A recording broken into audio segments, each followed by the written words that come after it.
제가 좋아하는 그 선교사 중에 로버트 저메인 토마스 선교사라는 분이 계십니다.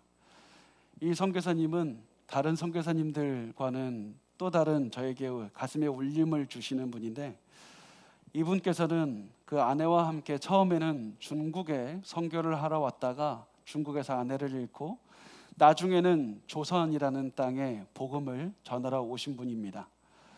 그렇게 조선에서 성경을 전해주시는 사역을 하시다가 27살에 순교를 하셨습니다.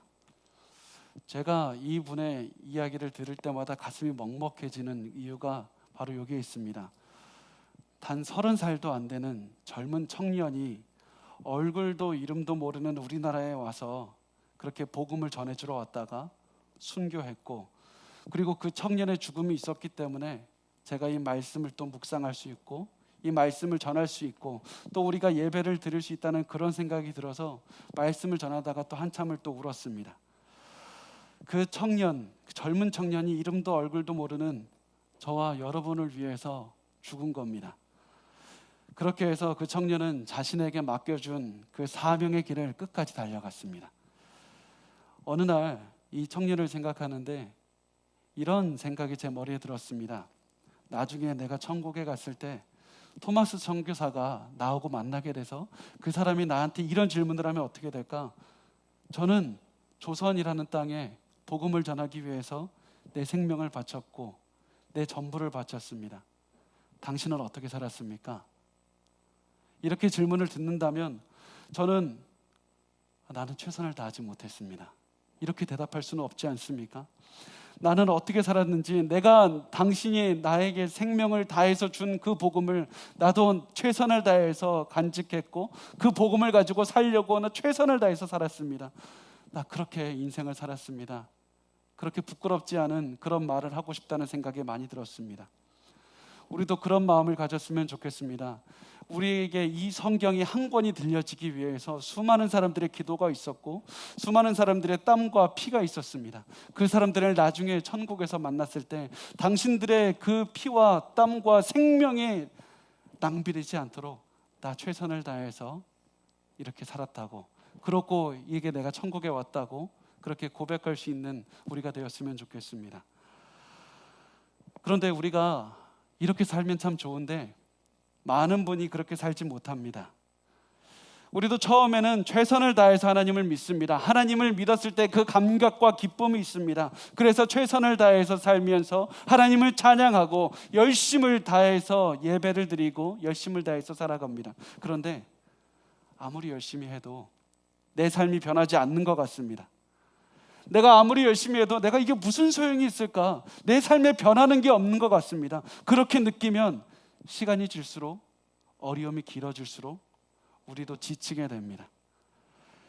때로는 우리가 이 삶의 열정을 회복하고 싶은데 그렇게 아무리 노력을 해봐도 되지가 않습니다. 아무리 해도 열정이 회복이 되지 않아서 제가 한 번은 이런 느낌이 들었습니다. 우리는 우리의 마음조차 우리의 마음대로 할 수 없는 참 연약한 존재들이다. 그런 생각이 들었습니다. 그리고서는 또다시 지친 마음으로 이렇게 살아가는 것이 많은 분들의 솔직한 모습이 아닐까 싶습니다. 사실 이런 모습은 우리에게만 찾을 수 있는 것이 아니라 오늘 우리가 읽고 있는 그 히브리서라는 편지를 받은 교회에도 이런 모습이 있었습니다. 이 교회는 벌써 예수를 믿은 지 굉장히 오랜 시간이 지난 교회였습니다. 아마 예수를 믿은 지 수십 년이 흘렀을 수도 있습니다. 그리고 예수를 믿기 시작한 때 너무나도 그 부푼 가슴을 안고 예수를 믿었고, 그리고 그때 그 이후로부터 많은 핍박과 고난을 당했습니다. 예수를 믿기 때문에 많은 어려움도 당했습니다. 그러다가 시간이 지나고 핍박도 당하면서 사람들이 또 죽어가는 일들도 있었습니다. 우리 다시 한번 이겨내자, 그렇게 이겨냈는데 시간이 지나자 이제는 믿음 생활하기가 좀 지쳤습니다. 삶이 좀 버거웠습니다. 내가 현재 사는 것만으로도 너무나도 힘들어서 그냥 현재의 삶을 반복하는 것만으로도 너무 힘들어서 거기에 만족하고 살아갔습니다. 그래서 이런 히브리서를 받는 이 교회의 모습을 보면서 히브리서 기자가 이렇게 표현을 합니다. 히브리서 2장 1절 말씀은 이렇게 말합니다. 그러므로 우리는 들은 것에 더욱 유념함으로 우리가 흘러 떠내려가지 않도록 함이 마땅하니라. 우리가 더욱 유념함으로 들어야 된다. 우리가 지금까지 들은 말씀을 그냥 흘려 듣지 말고 더욱더 집중해서 관심을 갖고 주의 깊게 듣고 그 말씀을 붙잡아야 된다. 그 말씀을 붙잡지 않으면 너희가 흘려 떠나가게 된다고. 그래서 어떻게 해서든지 히브리 교회, 히브리서의 이 편지를 받는 교회가 떠나려 가지 않도록 계속해서 얘기했습니다. 이렇게 말한 이유가 무엇이냐면 이 교회가 떠내려가는 교회였음에도 불구하고 내가 떠내려가고 있다는 사실조차 모르는 그런 교회였기 때문입니다. 우리 히브리서 3장 12절부터 14절까지의 말씀을 우리 같이 읽어보겠습니다. 시작. 형제들아, 너희는 삼가 혹 너희 중에 누가 믿지 아니하는 악한 마음을 품고 살아계신 하나님에게서 떨어질까 조심할 것이요, 오직 오늘이라 일컫는 동안에 매일 피차 권면하여 너희 중에 누구든지 죄의 유혹으로 완고하게 되지 않도록 하라. 우리가 시작할 때 확신한 것을 끝까지 견고히 잡고 있으면 그리스도와 함께 참여한 자가 되리라. 아멘. 이 사람들은 믿음이 약해져서 하나님으로부터 떠내려가고 있었고 또 마음이 완고해져서 하나님으로부터 멀어져 가고 있었습니다. 나는 하나님에 대한 지식이 있습니다. 나는 하나님에 대한 오랜 믿음이 있었습니다. 그래서 나는 천국에 갈 것이지 않습니까? 그래서 하나님에 대한 열정이 식어도 그냥 지나고 내 신앙생활에 아무런 문제가 없다는 그런 생각을 하면서 살았습니다. 그래서 히브리서 기자는 이 모습을 보면서 내일로 미루지 말고, 절대로 내일로 미루지 말고 오늘이라 일컫는 동안에 서로의 믿음을 깨워줘야 된다. 서로를 깨워야 된다. 그러면서 강하게 권면했습니다. 그렇게 해서 우리가 끝까지 우리가 그리스도에 대한 믿음을 붙잡고 살아야 된다고, 어떻게 해서든지 우리가 이 믿음을 붙잡고 살아야 된다, 이렇게 강하게 얘기를 했습니다. 그런데 잘 생각해 보면 이 교회가 그렇게 큰 죄를 진 것이 아닙니다. 무슨 큰 음란죄를 저지른 것도 아니고 큰 살인죄를 저지른 것도 아니었습니다. 단지 이들에게 있어서 열정이 식어져 가고 있었다는 것이 있었고, 하나님에 대한 사랑이 식어져 가고 있었던 것이고, 영적인 성장을 갈망하지 않는다는 것, 그뿐이었습니다. 그런데 그 하나가, 이 하나 때문에 죄의 유혹에서 무너졌고, 이 작은 하나 때문에 모든 믿음이 무너지게 되었고, 이 하나 때문에 하나님으로부터 떨어져 나가게 되었다는 그런 사실입니다. 그래서 이런 사람들에게 히브리서 기자가 많은 이야기들을 하면서 히브리서 11장에 와서는 믿음의 조상들, 믿음의 선진들을 바라보라고 이렇게 한 명 한 명 나열하면서 이야기를 합니다. 다른 할 말들이 많이 있었을 텐데 왜 하필 믿음의 조상들, 믿음의 선진들에 대해서 말을 하는가? 그 이유가 무엇이냐면 바로 우리가 갔던 그 길을 그 성경에 나타난 믿음의 사람들이 먼저 갔기 때문입니다. 우리가 달려가는 이 믿음의 길, 우리 인생의 길이 어려웠던 만큼 그들도 굉장히 어려운 인생의 길을 가면서 믿음 생활을 했기 때문입니다. 아니, 믿음의 선진들이 갔던 길이 훨씬 더 어려웠던 길이었기 때문이었습니다. 그래서 이들은 우리의 사정을 누구보다도 잘 알았습니다. 이 사람들은 그 어려움에 있었지만 끝까지 믿음을 가지고 있었고, 그 믿음을 가지고 죽음도 이겨냈고, 믿음을 가지고 나라들도 이겨냈습니다. 그뿐 아니라 믿음 때문에 고난도 겪었습니다. 돌에 맞아 죽기도 했습니다. 칼과 톱으로 잘리는 엄청난 끔찍한 고난도 당했습니다. 그런데 그 사람들은 끝까지 믿음을 지켰습니다. 그런데 중요한 것은 그 다음에 하는 말입니다. 그 다음에 히브리서 기자는 굉장히 중요한 말을 합니다. 히브리서 11장 39절 말씀을 우리 같이 읽겠습니다. 시작. 이 사람들은 다 믿음으로 말미암아 증거를 받았으나 약속된 것을 받지 못하였으니, 이 위대한 사람들, 위대한 인생을 살면서 하나님의 인정을 받았습니다. 그런데 약속된 것을 받지 못했다고 말합니다. 이 사람들이 그렇게 모든 것들을 겪으면서 하나님의 인정을 또 받았지만 약속된 것을, 무엇을 받지 못했다고 말합니까? 아브라함과 이삭과 야곱을 포함한 그 모든 사람들이 약속된 것을 받지 못했다고 합니다. 이 말씀의 의미는 아직 그리스도께서 주시는 새 언약의 그 복, 그러니까 영광스러운 인생을 살았지만 아직 부활의 옷을 입지 못했습니다. 아직 악이 사라지고 이 땅에 하나님의 영광만이 가득한 이 세상을 바라보지 못했습니다. 그 이유가 무엇입니까? 그 이유는 바로 성경은 우리 때문이라고 말씀합니다. 바로 지금 예배를 드리는 여러분 때문에 그렇습니다. 하나님께서는 이 모든 믿음의 사람들이 다 믿음의 경주를 마치는 것을 기다리기에 원하셨습니다. 그래서 히브리서 11장 40절은 이렇게 말씀합니다. 우리 같이 읽겠습니다. 이는 하나님이 우리를 위하여 더 좋은 것을 예비하셨은즉 우리가 아니면 그들로 온전함을 이루지 못하게 하려 하심이라. 우리가 아니면 그들로 하여금 온전함을 이루지 못하게 하심이라. 우리가 아니면 그들로 하여금 온전함을 이루지 못하게 하시리라. 하나님의 뜻은 그들과 함께 우리가 이 믿음의 경주를 다 마치는 때가 되어서야 비로소 온전함을 이루게 하셨습니다. 하나님이 선택하신 사람들 모두가 다 이 믿음의 경주를 마치는 날, 다 같이 영광스러운 날을 한꺼번에 체험하게 될 것입니다. 그래서 이 사실을 믿음의 사람들, 믿음의 선진들도 잘 알고 있었습니다. 그래서 믿음의 조상들은 우리에게 이 믿음을 전달하기 위해서 고난을 당했던 겁니다. 잘 생각을 해보면 그들이 단순히 천국에 가기 위해서 살았다면 그렇게 많은 고난을 당할 필요가 없었습니다. 그렇지만 그들의 목적은 단순히 천국에 가는 것이 전부가 아니었습니다. 그들은 모든 고난과 수모를 당하고 순교를 당할 때까지 살아냈던 이유가 무엇이냐면 그들이 가지고 있었던 믿음을 후세에 전달하고, 그래서 우리에게까지 전달하는 것이 목적이었습니다. 그래서 그 믿음을 지금 예배를 드리는 여러분들에게 전달하기 위해서 그들은 목숨을 바쳤습니다. 그리고 성경은 우리에게 말씀합니다. 그들이 시작한 사역을 우리가 마무리를 져야 됩니다.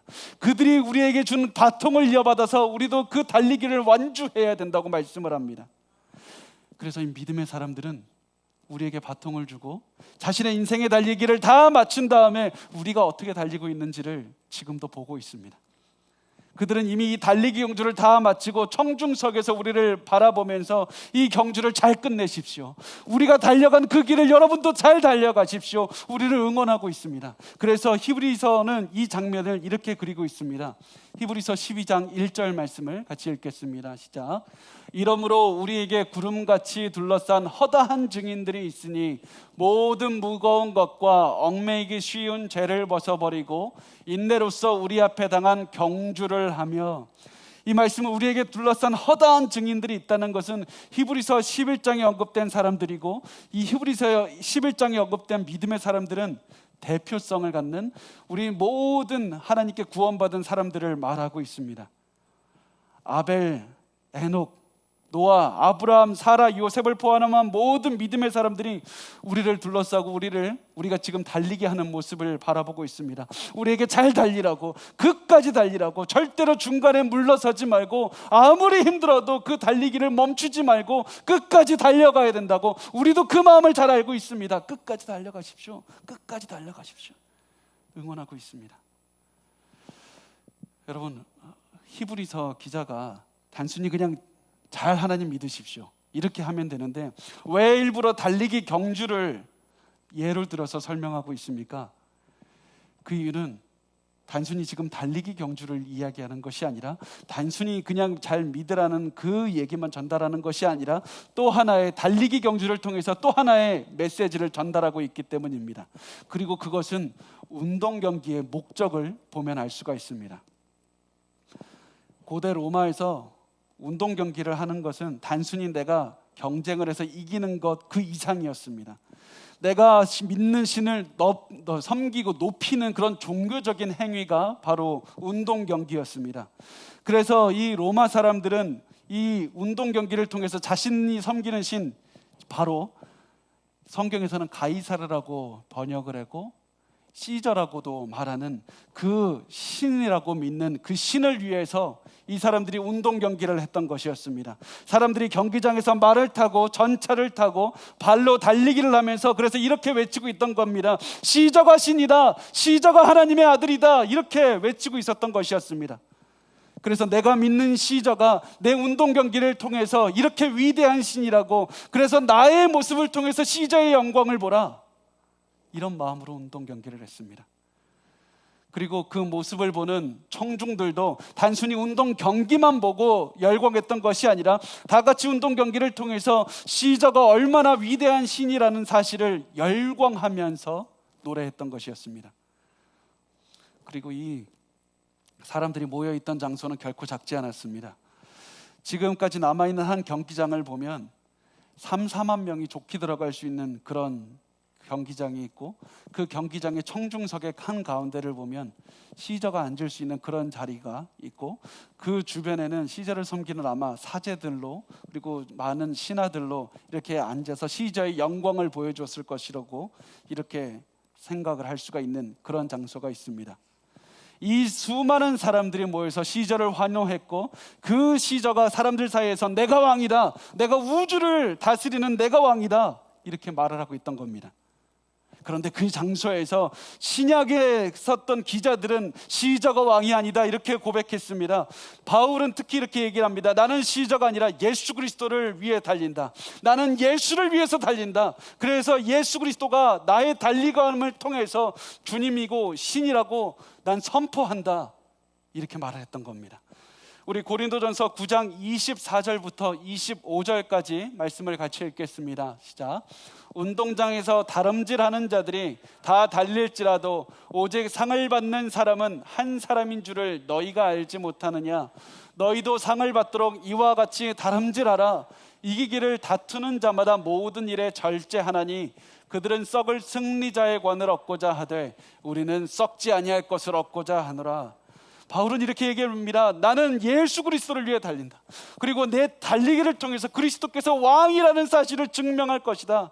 그러므로 아무리 내가 이 사실을 증명하기 위해서 달려가고 있기 때문에 내가 아무리 힘들어도, 아무리 고난이 와도 난 절대로 이 달리기를 중간에 포기할 수가 없다. 중간에 이 달리기를 멈출 수 없고 속도조차 늦출 수가 없다. 나는 내 달리기를 통해서 예수 그리스도의 왕되심과 위대하심을 선포해야 된다. 그럼으로써 바울이 모든 믿는 자들에게도 이렇게 이야기를 합니다. 우리 다 같이 예수 그리스도를 위해 달리자고 얘기를 합니다. 왜냐하면 세상에 달리기를 하는 자들은 썩어질 머리의 승리자의 관을 얻기 위해서 달려가지만 우리는 더 중요한 썩지 아니할 영광의 면류관을 위해서 달려갑니다. 영원한 상을 위해서 달려갑니다. 하나님께서 주시는 그 영원한 상을 바라보면서 우리 달려가자고 얘기를 합니다. 여러분, 우리가 이 말씀을 보면서 어떤 분들이 이렇게 생각합니다. 하나님의 이 달려가라고 하셨기 때문에 이 영광의 면류관 한 명만 쓸 수 있는 것이고, 그래서 경쟁해서 더 빨리 달려가야 되는 것 아닙니까? 그런데 이 말씀을 통해서 하나님께서는 우리에게 우승자 한 명이 되라고 말씀하신 적이 없습니다. 우리가 삶을 살다 보면 어떤 사람은 믿음 생활을 해도 더 빨리 달릴 수도 있습니다. 어떤 사람은 늦게 달릴 수도 있습니다. 그렇지만 그것이 중요한 것이 아니라 우리에게 중요한 것은 누구라도 우승을 위해서 달려가는 것처럼, 우리가 모두가 다 우승을 위해서 달려가는 것처럼 최선을 다해서 자기가 가진 힘을 다해서 달려가라는 것입니다. 왜냐하면 그 달리기의 끝에서는 우리 주님께서 주시는 썩지 않을 영생의 관, 영광의 관, 이 면류관이 있기 때문입니다. 그래서 우리가 최선을 다해서, 우리가 가지고 있는 최선을 다해서 열심히 달리면서 세상에 달려가야 됩니다. 세상에 이렇게 외쳐야 됩니다. 우리가 어떻게 달려가는지를 바라보라. 그리고 우리를 통해서 그리스도께서 왕이 되신다는 사실을 바라보라. 나를 통해서 그리스도의 영광을 바라보라. 나는 또다시 달려가노라. 또다시 달려가노라. 이렇게 바울은 최선을 다해서 앞에 얼마나 큰 어려움이 있어도 절대로 물러서지 않았습니다. 목에 칼이 들어와도 절대로 물러서지 않았습니다. 그래서 그가 인생의 마지막에 다가왔을 때 바울이 이렇게 고백합니다. 디모데후서 4장 7절 말씀 우리 같이 읽겠습니다. 시작. 나는 선한 싸움을 싸우고 나의 달려갈 길을 마치고 믿음을 지켰으니, 여기서의 싸움은 전쟁이 아니라 운동 경기를 뜻하고 있습니다. 나는 평생 그리스도를 위해 달렸다.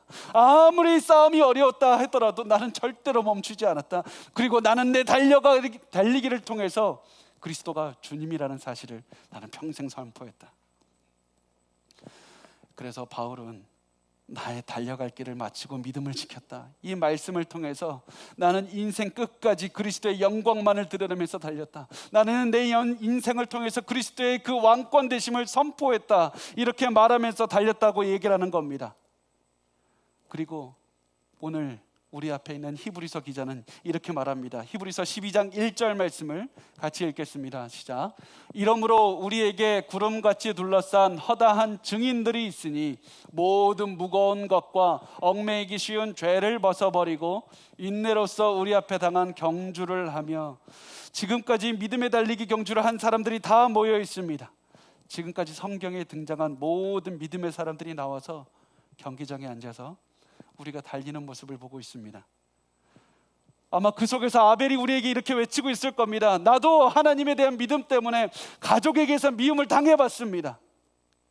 그러니 여러분이 혹시라도 가족에게 믿음을 당하고 있습니까? 그렇다면 성경에서 내 이야기를 듣고 다시 한번 힘을 얻어서 달려가십시오.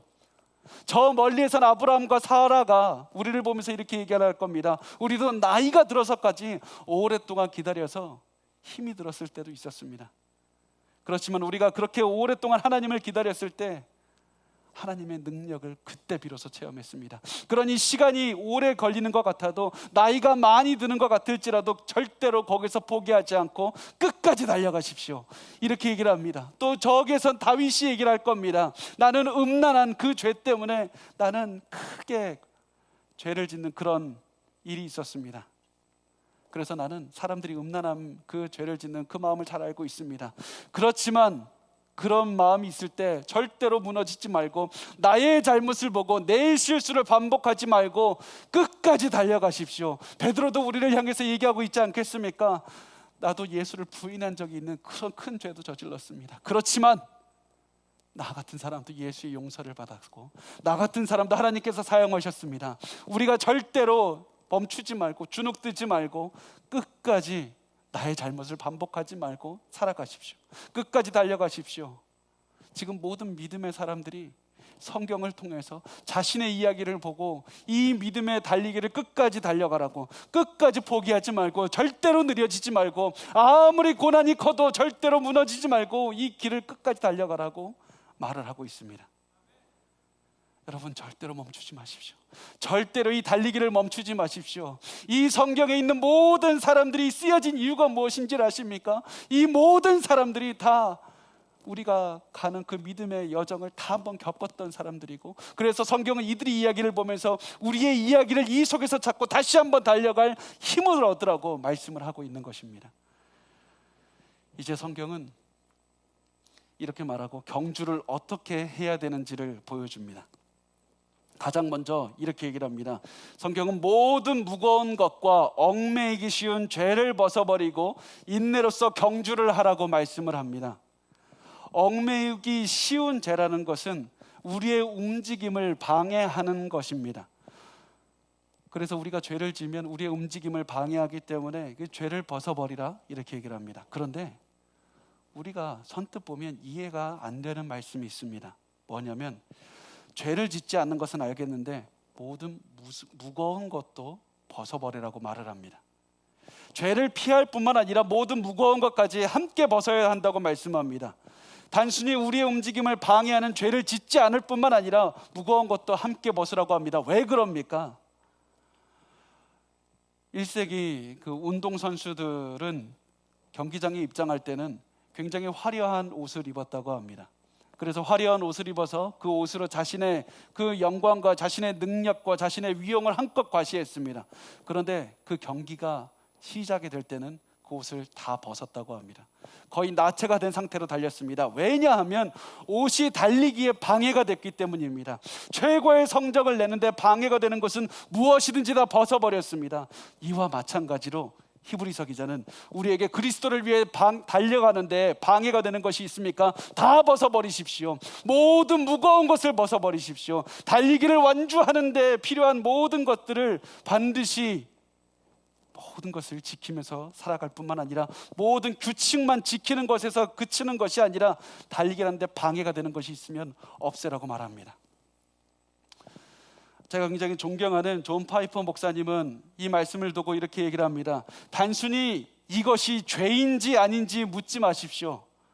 이것이 죄가 되는지 아닌지를 질문하는 것은 우리 인생에서 할 수 있는 최악의 질문입니다. 그렇다면 이것이 죄인지 아닌지 묻는 질문이 아니면 도대체 무슨 질문을 해야 됩니까? 그 대답은 이것이 내가 달리는 데 도움이 됩니까? 이 질문입니다. 내가 달리기를 하는데 도움이 되는가? 이 질문을 하고, 그래서 내가 달리기를 하는데 도움이 되면 하고, 달리기를 하는데 도움이 되지 않으면 하지 않는 것입니다. 이 질문에 집중하면 우리의 삶의 모든 문제가 명확하게 됩니다. 이제부터 우리가 하나님, 내가 이렇게 나에게 큰 죄를 지은 사람도 내가 용서해야 됩니까?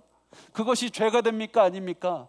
묻는 대신에 이제부터 하나님, 내가 이 사람을 용서하는 것이 하나님을 사랑하는 데 도움이 됩니까? 그럼 내가 하겠습니다.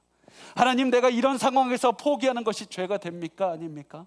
이 질문을 하는 대신에 하나님, 내가 이 상황에서도 끝까지 포기하지 않는 것이 하나님을 섬기고 하나님께 달려가는 것에 도움이 됩니까? 그러면 그렇게 질문을 해야 됩니다. 또 하나님, 내가 단순히 술을 마시고 담배를 피우는 것이 죄입니까? 아닙니까? 이것을 질문하기 전에 하나님, 내가 술을 마시고 담배를 피우는 것이 하나님께 달려가는 데 도움이 됩니까? 그 질문을 하고, 그리고 그 질문에 대한 대답을 살아내면 되는 겁니다. 그래서 여러분, 지금부터 우리의 삶에 달리기를 경주를 하는데 불필요한 모든 것들을 벗어버리십시오. 그리고 예수 그리스도의 영광만을 향해서 달려가셨으면 좋겠습니다. 그렇게 내가 모든 것들을, 모든 무거운 것과 모든 얽매이기 쉬운 죄를 벗어버리고 달려가는 모습을 보면서 모든 사람들은 우리가 그리스도가 왕이라는 사실을 깨닫고 하나님께 영광을 돌릴 것입니다. 한 목사님께서 이런 말씀을 하셨습니다. 본인이 어렸을 때는 달리기 성적이 별로 좋지가 않았는데, 그 이유는 본인이 이렇게 재능이 없어서였기도 했지만, 또 다른 가장 큰 이유가 최선을 다하지 않았기 때문입니다.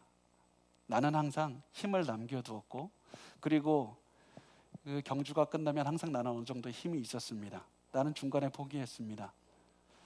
그런데 나이가 들어서 이제는 내가 바뀌었습니다. 그래서 저는 인생의 결승점을 통과해서 하나님 앞에 섰을 때 하나님께서 제게 남은 힘이 있냐고 물으신다면 저는 이렇게 말하고 싶습니다. 하나님, 저는 이제 남은 힘이 하나도 없습니다. 제가 가진 모든 힘을 쏟아부어서는 달렸습니다. 저는 이제 최선을 다해서 끝까지 하나님 달렸습니다. 여러분, 우리도 그런 삶을 살았으면 좋겠습니다. 우리의 삶에 조금도 남겨두지 않고 하나님을 향해서 달려가는데 전심을 다해서 우리의 삶의 모든 무거운 것과 얽매이기 쉬운 죄를 벗어버리고 달려가는 것만 생각하는 겁니다. 그리고 하나님을 향해서 끝까지 달려가기만 하는 겁니다. 근데 우리가 자꾸 달려가지 못하고 낙심이 되고 무너지는 이유가 무엇이냐면, 굉장히 많은 이유가 우리가 달리기에서 이기려고 하기 때문입니다. 내가 우승을 하려고 하기 때문입니다. 다른 사람보다 더 앞서가는 것에 우리가 신경을 쓰기 때문입니다. 그런데 하나님께서는 우리에게 단 한 명의 우승자가 되라고 하신 적은 없습니다. 하나님께서는 우리에게 느려도 좋으니까 최선을 다해서 끝까지 달려나가라. 마치 우승을 경쟁하는 자인 것처럼 최선을 향해서 달려나가라. 절대로 포기하지 말고, 절대로 느려지지 말고 끝까지 달려나가라. 이렇게 말씀을 하고 있습니다. 우리 히브리서 12장 2절 말씀을 우리 같이 읽겠습니다. 시작.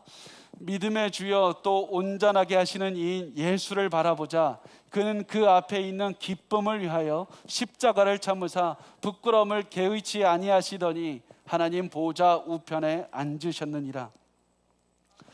우리가 끈질기게 예수 그리스도만을 바라보면서 달려갔으면 좋겠습니다. 예수 그리스도께 시선을 맞춰야 됩니다. 마치 달리기 경주하는 사람이 자신의 트랙을 벗어나지 않기 위해서 트랙을 바라보고 계속해서 달리듯이 예수 그리스도만을 바라보면서 예수 그리스도의 흔적을 따라서 달려가야 됩니다.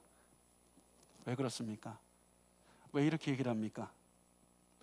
왜냐하면 우리가 믿음 생활을 하다가 보면 다른 것을 보기가 참 쉽기 때문입니다.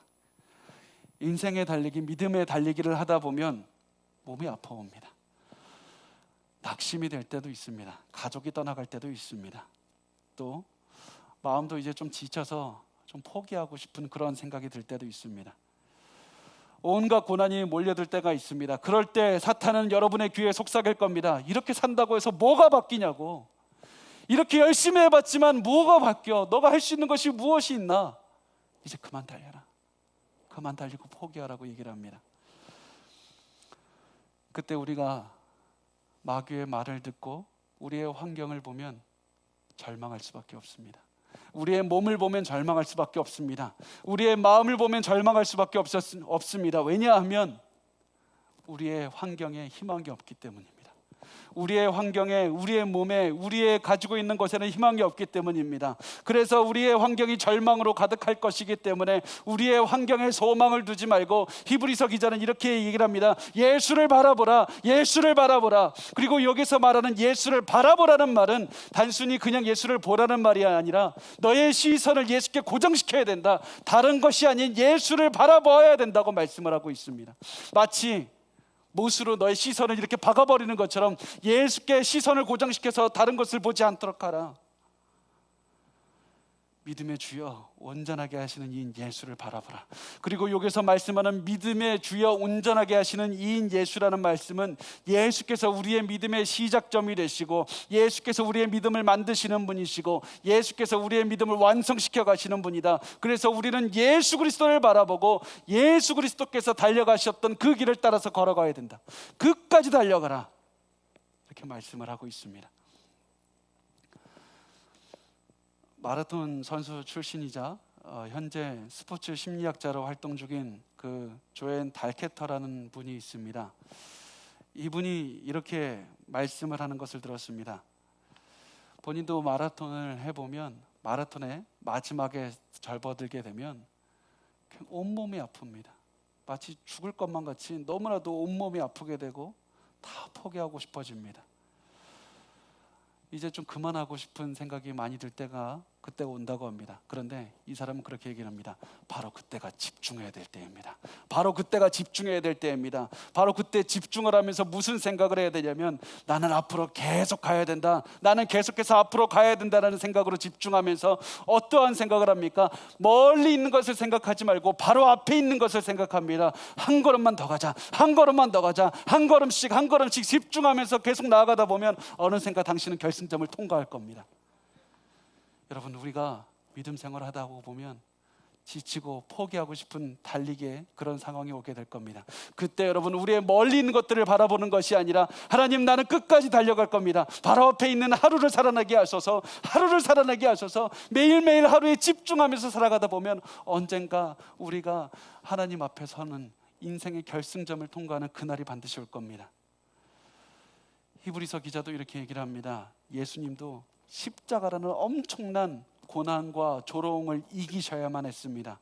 그렇지만 예수님께서는 십자가를 그냥 그것만 바라본 것이 아니라 그 너머에 있는 기쁨의 초점을 맞추셨습니다. 그것을 바라보셨습니다. 분명히 십자가는 엄청난 고난과 조롱과 수치의 상징이었지만 이 고난과 수치의 십자가가 우리의 구원을 이루는데 반드시 필요하다는 것을 바라보시고, 그리고 십자가를 보시며 기뻐하면서 이기셨습니다. 그 기쁨에 집중해서 바라보면서 십자가 고난을 견디셨다는 겁니다. 그리고 그 모든 것이 끝났을 때 지금 하나님 보좌 우편에서 가장 영광스러운 자리에 앉아 계시다고 얘기를 합니다. 그럼으로써 히브리서 기자는 우리가 이 예수 그리스도를 따라서 끝까지 이 길을 달려가자고, 때로는 어렵지만 이 고난에 집중할 것이 아니라 고난 그 너머에 있는 영광을 바라보자고, 우리가 장차받을 영광, 천국에 가서 받을 영광을 생각하자고 이렇게 얘기를 합니다. 로마서 8장 18절 말씀에 바울은 이렇게 얘기를 합니다. 같이 읽겠습니다. 생각하건대 현재의 고난은 장차 우리에게 나타날 영광과 비교할 수 없도다. 우리가 장차 받을 영광과 현재 받을 고난은 비교할 가치조차 없다는 겁니다. 우리가 받을 그 영광의 면류관이 그렇게 엄청난 가치가 있습니다. 그래서 우리가 그 날을 바라보면서 끝까지 달려갔으면 좋겠습니다. 저는 인생의 달리기를 생각하면서 나를 응원하는 저 수많은 믿음의 사람들을 생각할 때 성경에 나오는 그 많은 사람들 뿐만 아니라 좀 더해서 더 다른 사람들까지 생각이 듭니다. 이미 돌아가신 제가 존경하는 목회자들도 떠오르고 선교사님들도 떠오르고, 또 그 옆에는 우리의 조부모님들도 생각이 납니다. 하나님을 믿고 하나님께 영광을 돌리다가 그렇게 돌아가신 그 분들이, 우리 조부모님들이 아브라함이나 다윗이나 사라 옆에 앉아 계시진 않을까? 그리고 나를 계속해서 응원하고 계시진 않을까? 그런 생각이 듭니다. 조금 더 힘내라고, 끝까지 힘내라고, 조금 더 힘을 내면 갈 수 있다고 이 얘기를 하면서 응원을 하고 있다는 생각이 듭니다. 여러분, 여러분을 사랑하지만 먼저 천국에 가신 분들이 계십니까? 그분들이 여러분을 지금도 바라보면서 응원하고 있을 겁니다. 조금 더 힘을 내자, 조금 더 달려가면 된다, 끝까지 달려나가고 절대로 멈추지 말고 최선을 향해 달려가라. 나도 그 길을 걸어갔지만 이 길은 영광의 길이요 하나님께서 주시는 은혜의 길이다. 이 길을 지나는 자마다 복이 있으리라. 그래서 우리에게 계속해서 달려가라고, 끝까지 달려가라고, 멈추지 말라고, 우리에게 그분들을 생각하면서 더 한번 우리가 달려갔으면 좋겠습니다. 언젠가 시간이 지나면 우리도 이 땅을 떠났을 때 우리의 후손들에게도 이런 날이 오지 않겠습니까? 우리 후손들이 인생의 그 믿음의 길을 열심히 달리다가 이제 지쳐서 좀 포기하고 싶을 때 여러분들을 기억할 것입니다. 그리고 여러분을 기억하면서 이렇게 말할 겁니다. 나도 그분과 같이, 나를 사랑했던 그분이 달려갔던 그 길을 나도 달려갈 것이다. 그래서 그분에게 받은 믿음의 바통을 이어받아서 나 끝까지 이 길을 완주할 것이다. 그 어떠한 것도 나의 달리기를 멈출 수 없고 그 어떠한 것도 나의 달리기를 늦출 수가 없다. 나는 이 길을 끝까지 달려가리라. 이 길을 나는 반드시 완주하리라. 이러면서 달려갈 겁니다. 여러분, 그래서 우리가 그날을 바라보면서 이 우리에게 주어진 이 달리기 경주를 끝까지 완주했으면 좋겠습니다. 절대로 멈추지 마십시오. 절대로 무너지지 마십시오. 많은 사람들이 여러분을 응원하고 있습니다. 우리 이 경주가 끝나는 날까지 최선을 다해서 우리가 달려갔으면 좋겠습니다.